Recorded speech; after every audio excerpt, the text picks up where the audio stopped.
Hey everyone, welcome. My name is Marilyn Shannon, and this is the Breaking Free Show. And I'm so happy to have all of you join us today. And I know your time is precious, and it's an honor to have you here with us today. Thank you so much for tuning in and being here and being ready and being free, because that's what we are here to do. We're here to break free, and we do that in several ways. We love to bring you all kinds of guests that talk about all kinds of things. And in those all kinds of things, we know we're going to learn, we're going to be inspired, we're going to plant a seed, we're going to feel something, we're going to go do something, we're going to have a dream, we're going to be different after we get done with the Breaking Free show each and every week. So thank you for being here. Let me say hi to Amnon before we get on with our show. Hello. How are you? I'm fine. How are you? I'm good. Did you have a good week?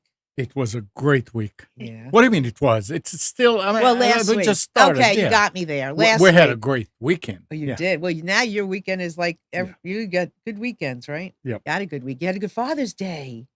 Happy Oh, Father's yeah. Day. Thank you.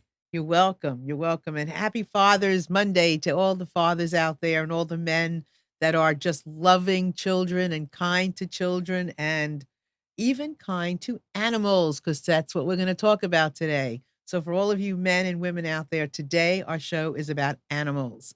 And I know each week we bring you the best and the most exciting shows that we can possibly find. And we love to keep it interesting. So, let me introduce my guest to you today, Denise Mange, right? That's right. How are you? Good. How Thank are you for you? having me. Well, I'm it's a doing pleasure. fantastic. Well, thanks for being here. You And bet. I And want to, happy Monday to all your listeners as well. yeah, that's right. It's a good Monday. And just before we actually get started, Denise tells us about herself. I just want to remind everyone to please feel free to call in anytime you want. And you can do that at 919-518-9773 or computers 2K voice on Skype. That's computers, the number 2K voice. And then we have a chat. You're welcome to join in there as well and ask questions. And I know today's show, you're going to want to call in. You're going to ask about the behavior of your animals, and you're going to want to find out some really interesting things. So listen up and take the phone, go by your computer, and connect with us, because we'd love to have you. So, Denise, tell everybody about you. All right. Well, I'm actually a certified dog trainer, pet intuitive, and I started a company called Pet Prana. But it wasn't always the case. I started off in advertising, working in the corporate world for about 10 years in New York City. And it really was a fantastic way into the work I'm doing now, because advertising is all about, reading between the lines, observing the trends, observing the behaviors, understanding what people really want and what their motivations are, and picking up on those nuances. And that's what I bring to my mindful approach to dog training. So upon becoming certified as a dog trainer, once I left advertising, I did the traditional positive reinforcement training, working with a lot of pet parents to help them to, teach their pups better behaviors, teaching the look, the touch, the sit, all those important commands. And I got to the point where I realized, this isn't truly honoring the bond and the lessons that our animal companions are here to share with us. So at that point, I started a little bit of soul searching, and Hotmail, of all things, really brought me to the next level. In my inbox, I had an email about animal communication. It was a workshop that was happening down the street. That weekend, I happened to be free and available. And I said, you know what? Let's do it. And the rest is history. What I've done in the past few years now is I've created a new approach to pet training, which I do think is the way forward. It's really all about combining that traditional aspect of dog obedience training, because the foundations are important, but then taking it to the next level and understanding the energetic connection we share with our animal companions and how it can help us grow it more broadly within our lives. So, first of all, let's go back for a second. You don't just work with dogs, though. You work with all kinds of pets, right? Right. So the dog training, the traditional stuff is more dog focused, but the principles of the energetic connection have worked for everything from dogs to cats to horses to chickens, even to hermit crabs. Okay. So because we're dealing with universal themes and that universal connection with our animal companions, it applies so much broadly. Okay. Well, that Well, people love their birds. I mean, That's when you right. have a That's pet, right. you love them no matter what they are, just like people. So first of all, tell us what you mean by prana. What does pet prana mean? Right. So it was actually interesting when I was trying to come up with a name for this business because when I first started it, it was Denise Mange dog training, right? That makes total sense. It fits into a nice little box. Then when I came up with this energetic aspect, I said, how do I really encompass and honor what I do and what I want to bring forth? And so I was thinking, mindful pet, what is it? And literally it just dawned on me, pet prana. And I actually had never heard the word prana. So I was like, what is that? I looked it up, and prana means energy connecting all of the universe. So it just seemed so perfect because what pet prana means is that we're bringing our pets and acknowledging their energetic role within our universe and our lives. It's interesting to me, and I know we're going to go deep. We're going to take a deep dive into this, but I know so often um, people tend to want to make their pets into people Mhm, as opposed to having them be a pet. mhm. So, what is your thinking on that? It's interesting. We do a lot of, personification. The truth is our animal companions are some of our more intimate relationships in our lives. A lot of us become pet parents because we might not feel very safe around humans, right? Unconditional love is not something that we might have experienced. So we kind of get a pet hoping that that can fill that void. And if it does, our pets see us at our most joyous times, also at our most vulnerable times, and they know us. They know our heart. So I would almost say they're beyond people, but they are definitely part of our soul family, right? In our soul family, we have humans, we have animals, we have galactic allies, we have angels, we have all sorts of different beings, and they're all here to support and love us, our pets included. What kind of pets do you have? So that's actually a really funny question. Growing up, I grew up in São Paulo, Brazil, and we lived in a small apartment. And my dad actually hates animals, if Oh you'll my believe gosh. it. So we were not allowed to have anything growing up. But what it really brought me towards is I would go out into the field and a caterpillar would become my pet, or a moth, or a tiny frog, or at one point, I got lab rats and tried to sneak them in, but that's a whole other story for another show. I got busted and finally came clean 20 years later. But presently, I don't have an animal companion, but I feel with my work that I have a lot of, God doggies and, Mm. all sorts of other pets that I feel very connected with and I'm Well, blessed to experience. you're like Oprah. She has Yeah, no children, but look at all the children she's gotten to raise and love. exactly. I So, love that. yeah, so you're Oprah of the pet community, right? I will take it. I'll quote you on that. And my hope is I have a stage like Oprah, so we have a lot in common. Perfect. So a lot of your work I know is about pet behavior. Cause so can you, and we're touching upon different things and then we're gonna go into some more detail. So give us, talk to us about that. How do you do that? So, what was really interesting is as I became more attuned to energies and animal communication, I started seeing patterns, right? Because I think as we develop our intuition, as we grow, as we connect more deeply with our animal companions, if we sit back and we take an observer stance, we start seeing energetic patterns and they're playing out with our animal companions, but also more broadly in our lives. So, as I started working with the animals and was more attuned to the energies and vibrations of what they felt like, I started seeing patterns in the different behaviors. So, the animal companions I worked with who had on leash reactivity, they were reflecting back a pattern within the house or within their pet parent that had issues to do with the first chakra, which are themes of feeling not in control of your life, not feeling safe, not feeling secure, not feeling like you're entirely grounded or tethered in your reality. So then, when I looked at animal companions that had separation anxiety issues, I started picking up on a lot of themes of those people who sacrifice themselves. They'll do everything for their family, their family's beck and call, but they never do anything that they need to do for themselves. They give, give, give to a fault. So, in picking up on these energies, what I did is I started tracking them and mapping them. So, I created basically a very functional roadmap that maps out the most important and common pet behaviors against different universal themes and chakras. Oh, wow. So are you the only one doing things like this? From what I know, yes, Wow. I'm the only one. And there's a handful of people who do acknowledge, energetic aspects to living with pets, and there are animal communicators out there. But to me, I believe I'm the only one out there. I haven't found anyone else who uses the chakras the way I do in pet training. So you're using people as your, uh, let's say, as a vocabulary, Mhm. a way of understanding, but then you're taking it and transferring it to pets. And vice versa, And right? Because what's happening is pets act as mirrors in our lives. mhm. So what happens is they're mirroring back what's going on in their humans' lives and their humans' environment.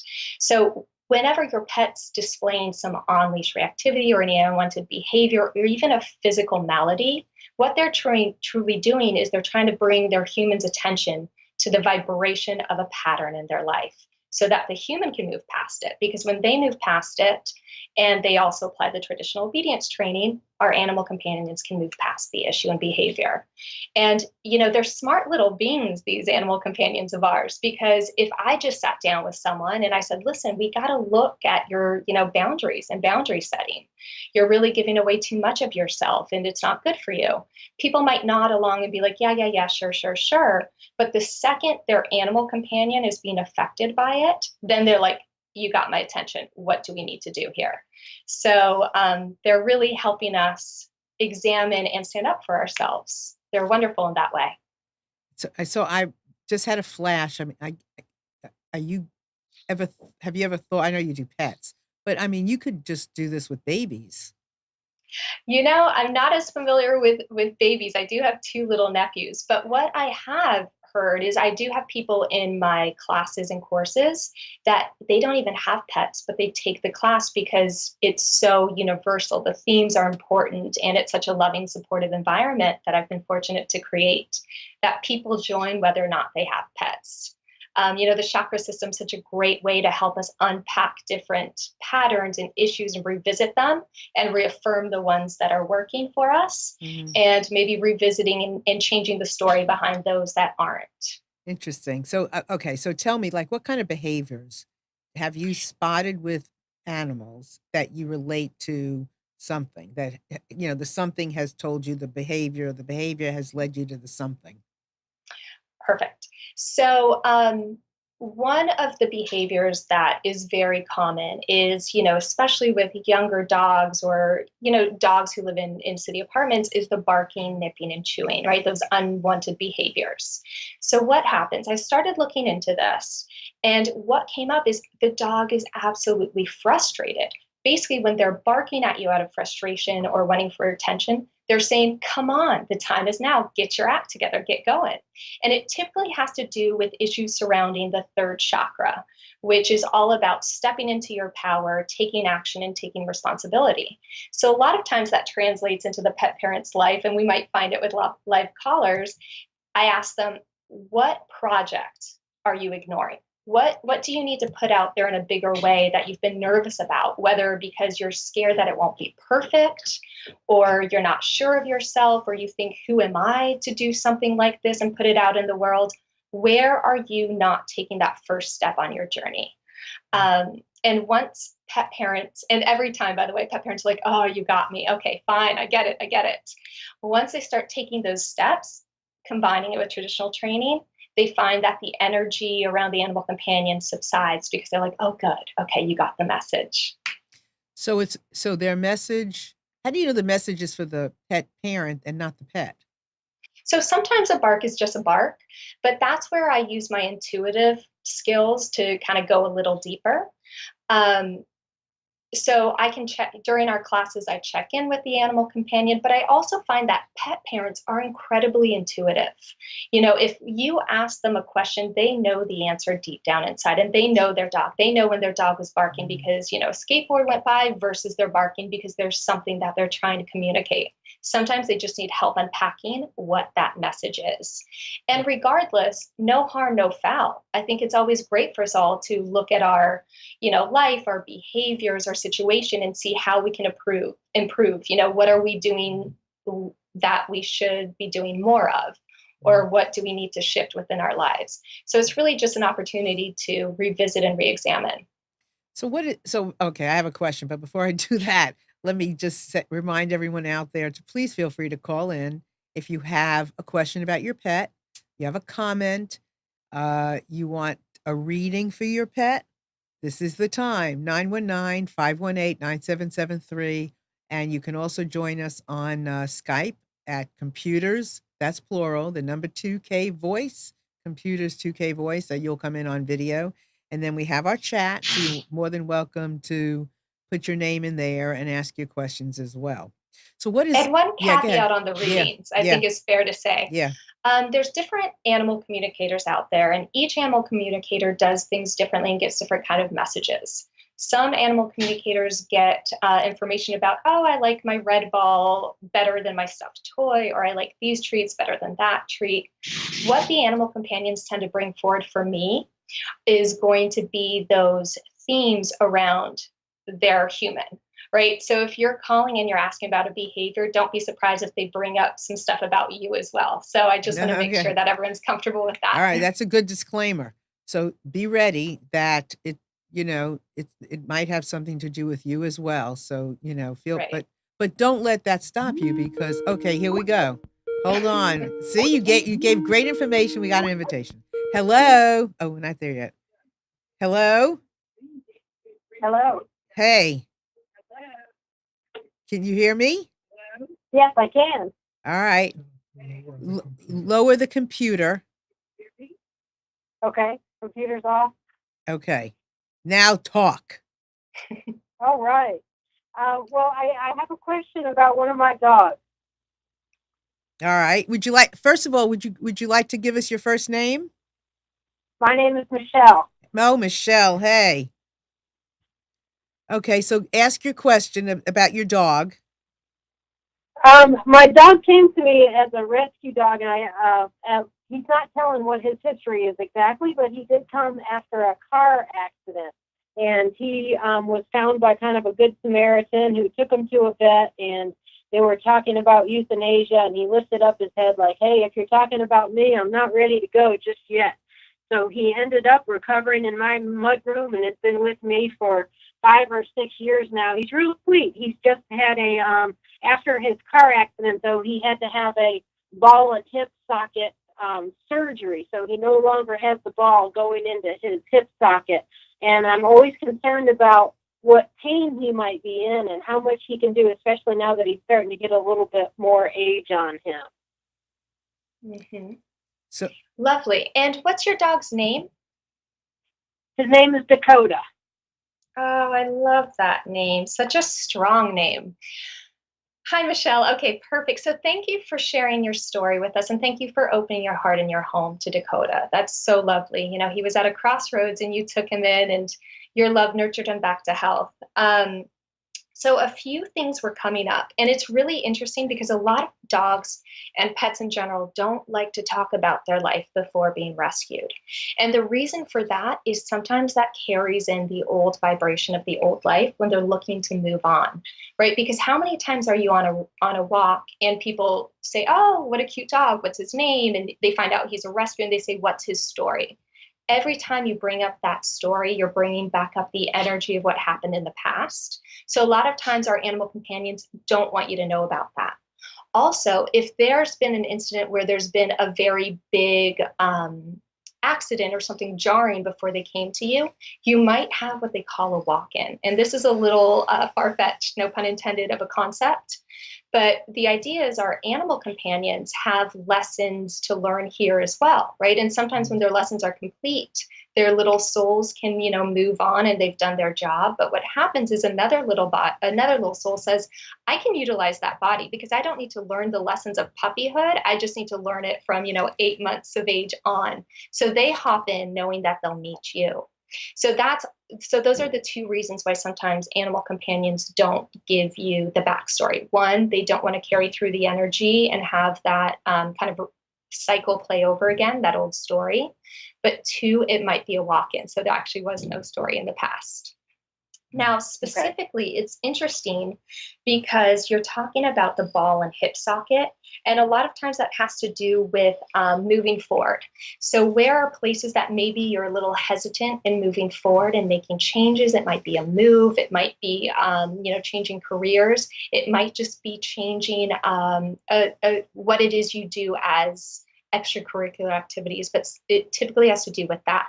Now, what hip is it, both hips or just one side that has the Um, it's his rear right hip, I believe, just on the back rear? side. Right. Okay, perfect. So the right hip typically has to do with our divine masculine energy. So you might think back to what is your relationship with the masculine. A lot of times it has to do with relationships with our fathers or our older brothers and how we move forward with men. A lot of times we can be a little trepidatious. There can be a little trauma around those relationships. Not necessarily anything major, but anything just as simple as you didn't feel like you were heard or listened to by the men in your family. Um, from a traditional standpoint, I'm checking in with him, and he's saying he doesn't. He's so interesting because Dakota, he's very loving, but he's also very stoic in that he doesn't want you to think about him being in pain, or he doesn't want you to worry about him, is kind of the vibe I get. So if what I am hearing though and seeing from a traditional standpoint is a heated mat. So they have those mats that are in the summer, they're self-activating, they're self-cooling, and then in the winter they're heated because that's just going to help ease any pain, but he doesn't want you to make a big fuss about it. Does any of that resonate with you? Yeah, he absolutely. He is a very, very sweet, loving dog, and I definitely agree that he probably doesn't really want a whole lot of extra attention. He just wants to go on and be part of the family and do what he's going to do. He Absolutely. does And one additional sometimes thing have to some ask here, separation anxiety. That's his biggest behavior that sometimes, and it's gotten better over the years. But I don't know again whether it's from his past of being abandoned or anything like that. But he will sometimes just absolutely freak out, like if we go on vacation or something like that, and he's feeling insecure, I suppose. yes. So it's actually very interesting. When you say he freaks out, is it a lot of barking or is it kind of retreating within himself and just being upset?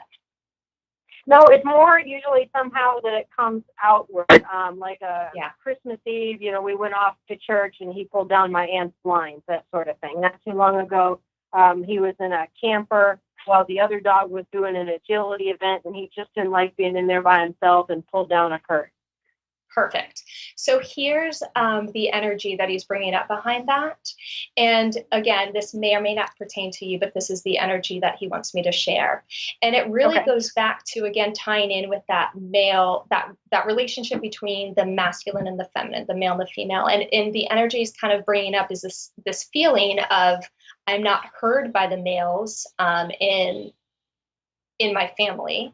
And so the separation anxiety is a little bit of this I'm here, why don't you see me? Like, see me, see me, see me, look at me, acknowledge me, validate me. And when he doesn't feel that validation, the energy is bringing up is that of just explosive. Like, I'm going to act out then so that you have to pay attention to me. So I would invite you to think where that pattern might be playing out in your life, or maybe it played out in your life when you were probably around the age 5 or 6. So if you can think back to that energy and really sit with it and examine it, it's going to help you understand Dakota a little more and what's going on for him. Okay. Michelle, Yeah. are there things that Denise is saying that absolutely resonate with you beyond a shadow of a doubt? Well, I actually have to say it's a little bit confusing to me because he technically really is the only male in the house because I'm with a female partner and then we have another dog that's a female. So he's the only representative of the real masculine energy there. Right. But as it relates to my own patterns, my father passed just a couple of years ago, and of course that was a big traumatic event in my life, and just Father's Day yesterday and all that kind of stuff. So I know that I definitely have stuff to work through as far as my relationship with the guys in my world, and and actually kind of crave that. Most of my friends are women, and I know I kind of have a role for needing more just male friendships in my life, that sort of thing, especially without having my father, and my brothers are not close, and that sort of thing. So I certainly miss the male aspect, I guess. So, my work world is all women and that sort of thing. So it does make So sense. does Dakota want more male friends? Are you Denise? talking Yeah, to me? Denise. So no, Dakota is happy Okay. as could be with his current family. He's just exactly what Michelle mentioned. And it seems like, Michelle, you spoke about it so beautifully and eloquently that it seems like it's something that you've been thinking about. I think this is validation that he understands where you're coming from. You're on the right path, and keep looking at those patterns and how you can change your perception and your story around it. How can we get more balance of that male energy into our lives? Michelle, that was great. Great. Thank okay, you. So I'll work with that. Yeah. Thank you so Thanks. much for taking my call. Thanks for calling.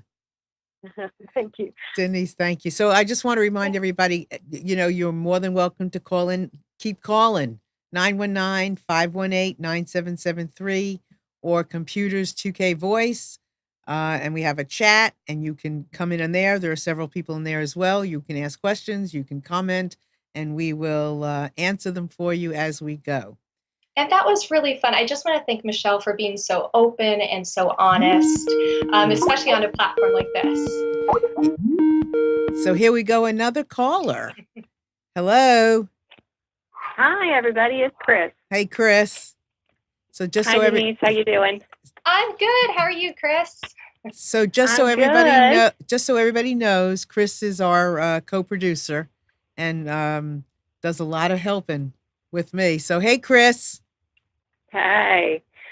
So Denise, I'm calling about Charlie. And Marilyn, you know Charlie too. Yeah. Everybody knows Charlie. Charlie is our kitty. And so we had a question. I know from hearing you on the show, Charlie does have a backstory, but you said to kind of avoid that question. So I think I'll go to the one that we're most curious about, and that is that Charlie has probably an unusual habit for a cat. He loves to lick plastic, plastic bags and tape and anything plastic, really. Although tape and plastic bags tend to be his favorite things to lick. And I'm very curious to know what this behavior is about and what is it communicating about us that he's doing this. I love it. Okay. Thank you, Chris. Chris has been so helpful in organizing all this for the call. So I'm so excited to connect with you. And I'm looking at your picture of Charlie right now, and he is adorable. He's amazing. Oh. So the first thing that just leaps out about Charlie is his powerful heart center. He's got so much of that fourth chakra linked to him, and he exudes it so much. So whether or not he's the most affectionate animal companion, which I know a lot of times cats aren't, and even animal companions who have a huge fourth chakra energy, it doesn't mean they're like cuddly necessarily, but what he is here to do is help you expand the things around the fourth chakra. And the fourth chakra really has to do a lot with self-love, right? And setting those energetic boundaries for yourself. But in this case, it's really what's coming through mostly from Charlie is that notion of self-love. So what are you doing that's putting yourself first? How are you energetically clearing your space? How are you emotionally clearing your space? How are you clearing your aura? He's really looking for you to do so funny, you're saying like what number, Charlie? Keep saying like a 9-day cleanse, but like an energetic cleanse, not necessarily, juice cleanse, where you go through, you do the meditation, you clear your space, you go through and you pare things down to only the things that really bring you joy, that bring you pleasure, that bring you, that make you feel expansive. And so the whole plastic thing is super interesting because he's throwing it right back at you and he's asking you, where do you know better? Where are the times that you're indulging in something that you know is not really good for you? One thing that comes to mind, I know especially working in advertising, martinis, dirty martinis were my thing. And I know better. I know that, alcohol and martinis aren't the best thing for my body, but sometimes I'm just like in that mood that I'm like, I just need to like wind down after a long day, and I go for that martini or that glass of wine. So that's the energy that he wants to bring up around the plastic is, where do you know better? And what should you be doing differently that's going to show more of that self-love for yourself? Chris? Well, I'm kind of absorbing all that because he's just licking plastic. Yeah. Right? So Denise, how do you know that? How do you know? I mean, what does plastic represent? So plastic is something that he's licking on that he shouldn't, that it could be harmful for him. But when I'm accessing all this information, like, of course, there's, being the observer and thinking of the symbolism, but I use my intuition a lot connecting with them. So it's just a way in to access the bigger pattern, right? So right now, Chris could have said anything. She could have mentioned anything about Charlie, and likely the same message would come through, the same pattern would come up. So when I'm doing a reading for an animal companion, I always tell the pet parent, don't worry about the question you're asking. The message that needs to come through for you at this moment will come through regardless. And, a lot of times, they'll bring in, just like we had with Michelle, they'll bring in people who have passed. Like, he wanted to touch upon the father and the brother. And that came through in the reading, even though I didn't even know if she had a brother. So I just kind of go with the flow and start talking. And whatever comes through is the energy that they need to hear in the moment. So what you're doing is you're actually connecting with the pet, and they're speaking through you. I'm tapping into the energy between the pet parent and the animal companion. So what I think is, I'm a huge fan of making sure that we're using our logical mind and our intuition, because both bring a lot to the table. So my logical mind is satiated when I think, okay, I've linked this behavior to this chakra, so let me use that and those things as a jumping off point.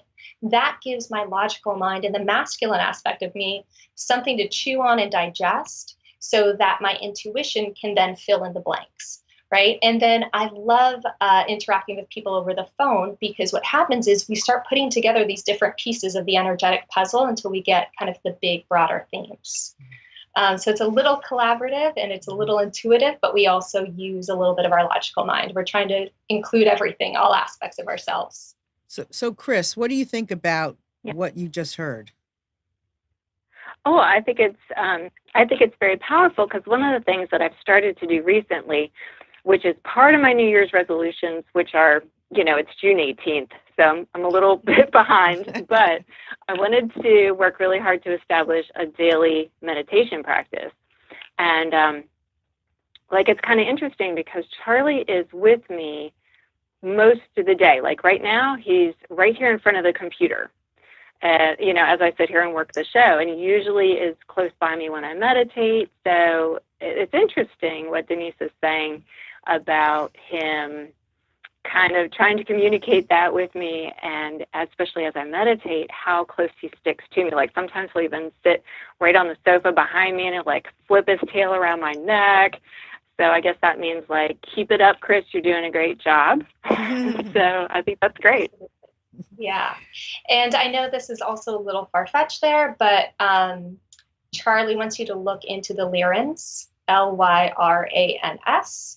If you have any connections with the stars or starseed, it's something he just wants you to look into and maybe chew on a little bit during your meditations. Okay. And it's the Lyrans. Right. The Lyrans, or some people say the Lyrans. Lyrans. Okay. All right, Charlie, I'll do it. So, all right. Thank you very much. You bet. So Denise, you're picking up on the energy. Mm-hmm. So can you do that in the reverse as well? Can you share the energy of the pet parent to the pet? Absolutely. So a lot of times we'll work with animal companions who are moving and they're a little bit confused about what's going on. And the pet parent also is a little stressed. And in times, should Yeah. I keep going? Yeah. Go ahead. Okay. And in times of stress, sometimes our energies are not authentic or clear because we're dealing with our own stuff. So I have worked with pets and pet parents in helping transmit the message from the human to the pet. Gotcha. All right. Hello. Hello, this is Debbie. Hey, Debbie. How I are you? have a standard poodle. His name is Poppet, and he seems to have problems with his back legs. He seems to have a roach in his back, at least we've been told that. And he loves to be on 2 legs more than he loves to be on 4 legs. So I was wondering if you could give me some insight as to what he's got going on. And walking is a terrible, terrible experience for both of us. Oh, honey. Okay. Thank you, Deb, for your call. And Poppet sounds adorable. So what was really coming up with that is grounding issues around the first chakra. So we know anything having to do with the spine or the legs are typically issues with connection to the earth. So there's the energy that Poppet's bringing up for me is a little bit of this. Why do I have to be here? I want to fly an adventure. I want to explore. I want to be free. I want to fly. I want to soar.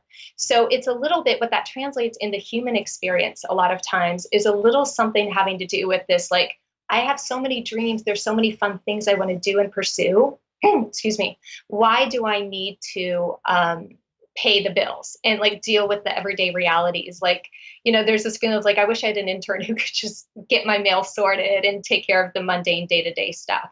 So there's a little bit of that issue with wanting to feel like you're an adventurer, but you still have to have 4 feet on the ground.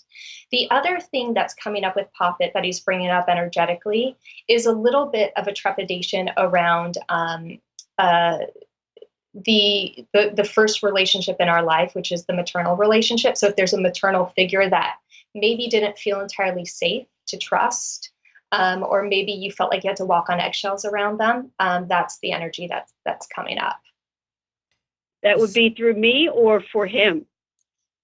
Typically it's for the pet parent or something in the pet parent's lineage. So those are themes that you might be seeing in your life more broadly. Interesting. Debbie, Interesting. does this sound right to you now? Or Denise, is it possible that you are seeing something in the energy that hasn't presented itself yet? A lot of times when we hear patterns presented to us, we're still in our old story, and sometimes we don't want to face, what's going on, or just sometimes it just doesn't ring a bell, And then when you sit with it and you listen to it, you're like, oh, that's what it meant. So a lot of people are like, well, I didn't have any issue with my mom, but then something comes up and they're like, oh, that was my grandma. That was the maternal energy, or their nanny, or, something to that effect.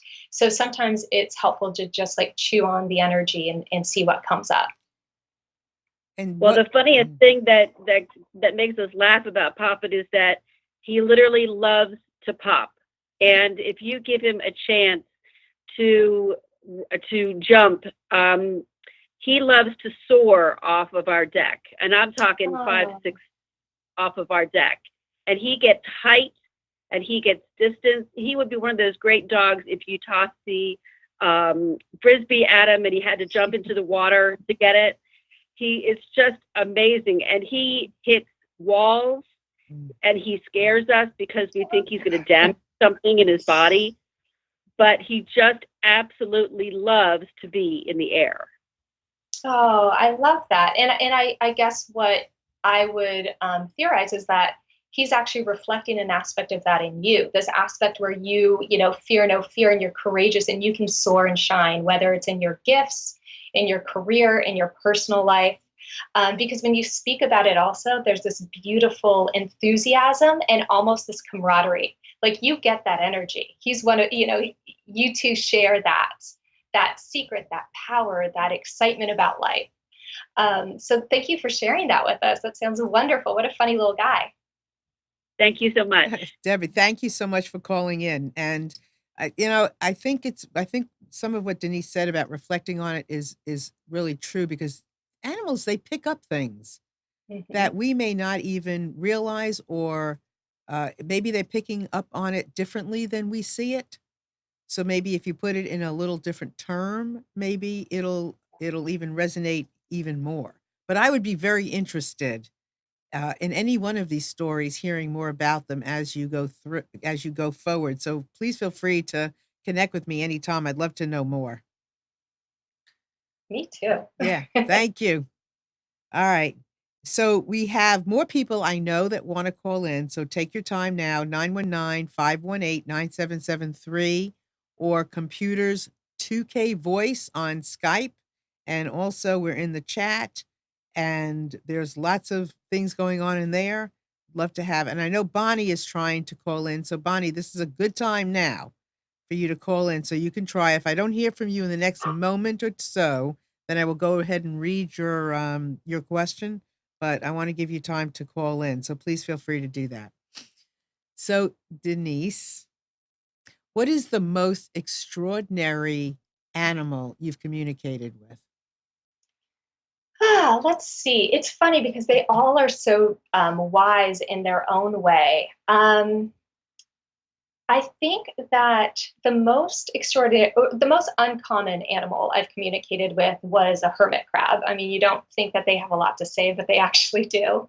They live so deep in the ground and they're so protected within their shell and their space that they have a lot of time to think. They're quite the philosophers. Horses are always super interesting to communicate with. They have a lot of powerful wisdom. So sometimes their messages aren't for everyone. Sometimes it can be a little jarring because they don't mince their words. Mm. Is that, do Yeah, we have no, that's a good. caller? Okay. No, I want to go into that more, but here's a caller. Hello. Hello. Hey, who is this?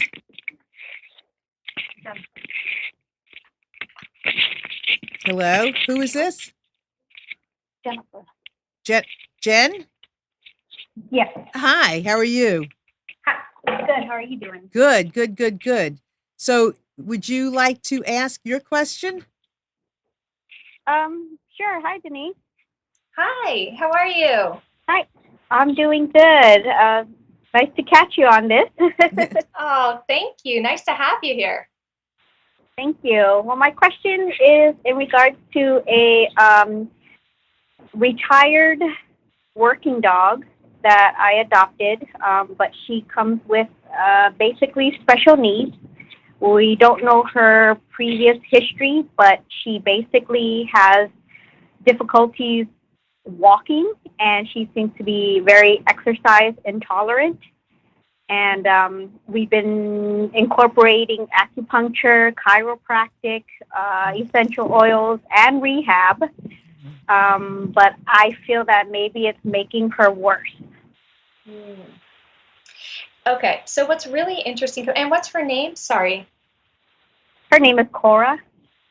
Cora, what a beautiful name. Okay, so what's coming through with Cora is it's interesting because she's been a working dog her entire life, so she's always had a function and a role and very goal oriented tasks. And so what she's saying is instead of exercise, like she's like, who's exercise? Why are we going to exercise? There's no end point to exercise. So what she wants to do is activities more like obedience training or learning something new together or achieving something, like even what comes to mind is these portable agility kits. They're very inexpensive on Amazon. I have them on my website.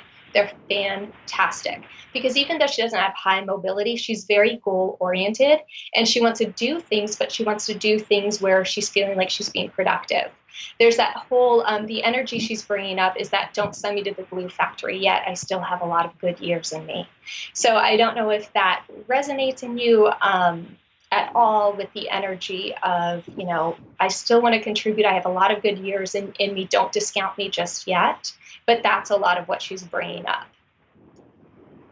Yeah, she acts, she's not old. She's only 9, but in a working dog, that's old. That's why she's retired. But she mentally, seems like, yes, I want to continue more years. I have more years. But physically, just with like a short stint of, we were doing water treadmill as a rehab. Oh, cool. It would tire her out for a good 24, 48 hours. Right. Where she would get up, but then she would topple over, even on carpet. She would just like lose her balance and fall one side or the other. Got it. So one thing that's also coming up really strongly with her is this notion of getting back into wholeness, which also is a theme around the first chakra. And it's all about being integrative, right? Because right now there's a huge separation between her mind and her body, right? There's a discordance going on right now. Her mind is sharp and willing. Her body's kind of failing her a little bit. So what this is bringing up and showing and pointing towards is a bigger pattern within, her life, but also your life, where are you doing only physical exercise? Whereas maybe if you did something like yoga, you would be getting some physical stimulation, but also some mental and spiritual nourishment as well. So, doggy yoga is actually something I offer, and that comes up as something that you guys could do together that would be really healing and wonderful. And I love that you use essential oils and acupuncture and you take that holistic approach. So she's saying more of that holistic approach in your life, in her life as well. Wow. Oh, okay. Cool. Deb, thank you so much for calling, Jen. This was great. Thank you. I Because appreciate it. yeah, I mean, you brought a lot to the questions when you bring up all of that. That's terrific. Thank you, Thank Jen. you, Thanks so much, Denise. You bet. Denise. Yes. Do people contact you when their dogs are like getting older and they want to hear a message, or they're at the end of life? Yeah, I get a lot of pet parents who contact me if their dog is in the process of transitioning or if they have transitioned. And, in those moments, there's so much grief around it that they just want to connect with the animal companion and make sure they're okay or they miss them. And it's really interesting because a lot of times as they're ending their life, our animal companions create a lot of dynamics where you're learning to pick up on their energy, where you're learning to feel what it feels like when they're there, so that when they're no longer there, you remember, oh, that's their energy. So I get a lot of pet parents who say, gosh, I swear I felt them in the corner of the room. Was that real? And we can check in and we can find out what was going on. Or that, I know, people saying, I swear I heard their little collar. I swear it. And that's exactly part of it. Even though they leave and they disembody, they're still with us energetically. So we can still tap in. And what I like to do is empower pet parents to learn how to listen to their own gut and intuition so that they can really tune into those moments themselves. Yeah, that's a really good lesson, I would Yeah. say. And here's a question from Chris, which I think is a great question, and I'm curious. She says, when Denise goes to the zoo or out in public, do random animals reach out to you? So that's actually really interesting. It's not so much like Dr. Dolittle where they all just are kind of screaming at you. Yeah. In order to tune in, and I also like to do this as a human caveat. When I go to party, I'm not just like picking up on things left and right. You kind of have to tune in. It's like tuning into a radio station, right? If you really want to focus and get the message, you tune in and you're on. Otherwise, you would just be bombarded and your energy would just be gone. And it is something that I had to learn. Growing up, I, saw things, I heard things, I just knew things, and I didn't have control over that. And now what you learn these days is we have to set proper energetic boundaries. Otherwise, we're letting too many things into our field and having too much to process. And then, we're on our backs by the end of the day. So, there's one more question on the chat that I want to ask, because I know Bonnie's tried to call in and I want to get this question asked to you.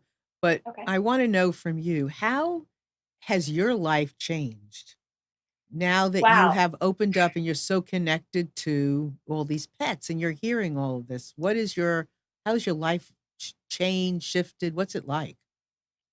Before, when I was in advertising and I wasn't being my authentic self, I wasn't using my voice. In fact, I was, lying. I had to tell people like, no, no, no, the deadline's going to, yeah, we've got this. This is great. And I knew that the deadline wasn't going to happen. I wasn't living my truth. I was living the truth and the story of the brand. If your client asks you, how are you doing today?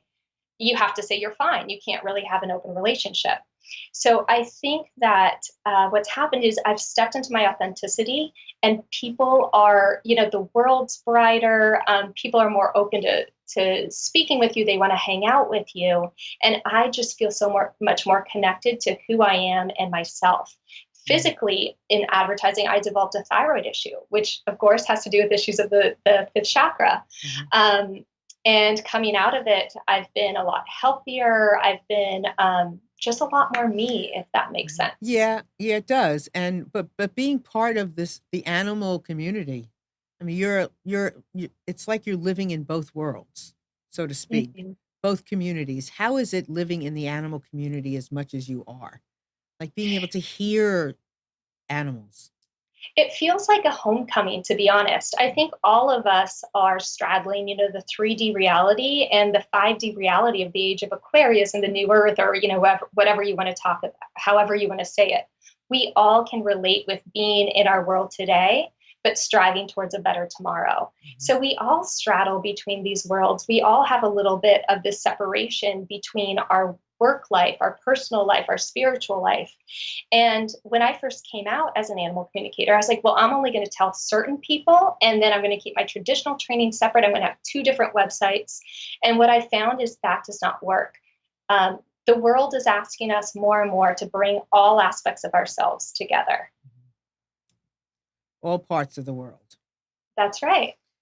So here's Bonnie. She says, hi, Marilyn and Denise. Great show. My dog Zeus seems to be at the stage where his physical senses are less active than his energetic ones. For example, he startles much more easily and does not seem to hear us approach sometimes. What messages might be coming through for us? Also, is there anything that I can be doing to support him? Thank you. Oh, that's a lovely message. And Bonnie, I know Bonnie and I know Zeus well, and they are quite the duo.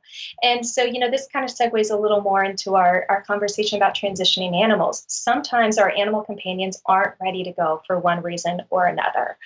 They still want to be with us. They still want to complete a spiritual project that we're working on together, or they're just having a really great time here and they miss us, and, they want to really prolong that goodbye.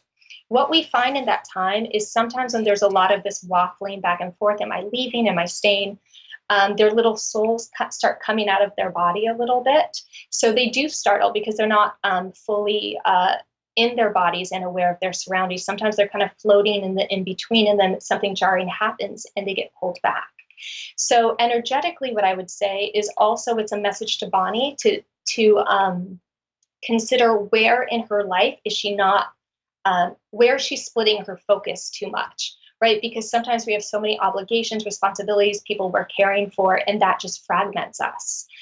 Part of ourselves is here, part of ourselves is here, but we're not having any mindful observations or moments going on in our lives. So I'd say, Bonnie, make sure that you're taking that time to bring in that focus, to stay grounded in your body. And this is a huge reminder from Zeus, actually, to remember to call your energies back at the end of the day or throughout the day, and to ground, because you're doing so many energetic projects with Zeus that your energy is going in so many different directions, and it gets dispersed. So we want to make sure that we call it back into ourselves, because at the end of the day, we started talking about straddling the 3D and the new earth and the new reality. At the end of the day, we're still in this body, right? Mm-hmm. So we need to bring our energy back into it so that we can be as functional as we can in the 3D. Well, that's a big answer. Yeah. And I have a really good question. And okay. I don't think it's a short question, but I'm going to ask you to do it as short as you can, because, oh my God. Lord. All right, here it goes. So is there a common behavior, a common theme of a behavior that you are seeing in the animal community today? Okay, let me breathe into that one. And I think, interestingly, it's a lot of on-leash reactivity. That's the number one behavior I see among pets and pet parents, and whether they're in the spiritual community or not, but especially in the spiritual community, because it really comes down to that groundedness. It comes down to, we all are discovering so many new ways to focus on ourselves and meditation and journeying and so many cool things that, all our tribal ancestors knew and had down. We're just rediscovering and uncovering that. And every time we're observing something new in our world, something that's interesting, that's exciting, that's bringing this new message, we forget that we still have to ground and stay with our feet on the ground and have that energy for us and our animal companions. So I would say on-leash reactivity is the number one. On leash? Yeah. So dogs who are reactive during walks or don't want to walk, or they want their freedom. Some of them want their freedom. There's so many different motivations. Some want their freedom. Some want to play with the other dog. And they're like, who's holding me back? What's this about? I want to live my life. And then there are others who are just protective of their humans, or they feel like resource guarding, like, there's not enough of this. This is my territory. So we're going to fight over this. There's a lot of different ways in, but the behavior is the same. You know what? I can see that. I Yeah? can see. Well, I think. I also think, like, we have a really good friends who she hikes all the time. She's a big hiker, and she has a big poodle, not a toy poodle, but a big poodle, and she purposely goes places that she does not have to put him on a leash. And the interesting thing is, she could not be putting herself on a leash ever. Isn't that interesting how they reflect each other? Oh my gosh. I mean, they travel all over the world. And if she is in a hotel where she can't walk around like in the middle of the night or get out, she's uncomfortable. Yeah. So I mean, it's definitely feeding into each other's energy. Absolutely. And, that's not to say that, on the average life of a pet and a pet parent, like I did a lot of training in New York City, your dog has to be on a leash. So we can understand the energetics behind the issue, but we can also do some traditional training to make sure that they can be as comfortable as they can be on leash. So it's really about combining the traditional training with understanding the energy behind the behavior. Right. So we're all connected. Absolutely. We're all one. So we only have a few minutes left. And so I want you to tell everybody, where they can find you, what they will find when they find you, like your website and all that kind of stuff. Perfect. My website is www.petprana.com. So PETPRANA.com. Or you can find me on social media as Denise Trainer on Instagram or Pet Prana on Facebook. But what I'm really offering right now that I'm super excited about is a course on this notion of healing with chakras, right? And healing is a little tongue-in-cheek. It also has to do with training, right? HEELING. You'll find I'm very punny. And so in this 7-week online course, what we do is we go through different pet behaviors, and then we talk about the corresponding chakras and themes and energies behind them. So each week, for example, week 1, we talk about on-leash reactivity. We talk about energetic themes of the myth of separation, abundance versus accumulation, being grounded. And then you'll also have as homework traditional training how-to videos that teach you how to work with your dog on leash, and you'll learn a different command. So that's the first week, but we have 7 weeks of all those behaviors. So you need to reach out to Denise and get a more description of what she does. And I want to flip through this. I have just 3 little pictures real quick of Denise in action. There's one. There's one. Neville. There's next one is 2. Oh, there's me. And then 3. There you go. Oh, yeah. And Marilyn, just one thing very special for your community and your listeners. I created a special promo code if they do want to take the course. And that promo code would be breaking free. Perfect. So if they're interested, there's an extra little incentive. That's perfect. Yeah. And Jen has a question on here, but it's too big. So I'm going to, and she knows you. She said you worked with her before and her dog Spartan. So yes. I'm going to suggest that Jen reach out to you after the show, and I think that would be a really great idea. And Anna, you have my book? Okay, here's my book that's on Amazon, In Just One Afternoon Listening to the Hearts of Men. I interviewed 22 men about their amazing lives and how men are also sharing more about who they are. And very soon, in the next day or so, my book, In Just One Afternoon Listening to the Hearts of Twins, will be up. And I'll be starting that's my awesome. next one. Yes, I'm writing a whole series of books and, wanting to help people get along and communicate and all that kind of stuff. So Denise, That's thank you lovely. so much. Yeah, it is. It really is. We all need to want to get along better and understand each other. So I'm That's right. Yeah, I mean, that's what it's about. So I'm really so happy you came here today and you expanded so much of what we don't know to what we now know to what we're feeling, and you gave us a wonderful experience. So thank you so much for being here. Oh, thank you, Marilyn, and thank you for the work you do. I really appreciate being on the show and having your platform to continue you. learning, understanding, and growing. Thank you so Thank much. you. I appreciate it very, very much. And for everybody out there, thanks so much for all of those of you that shared. Thank you for those of you that listened and that will take a lot of what Denise said to heart in your pets, with your pets. And if Denise can help you, please connect with her. If I can be of any service to you, connect with me, Marilyn at MarilynShannon.com, and we'll see you next week. Bye.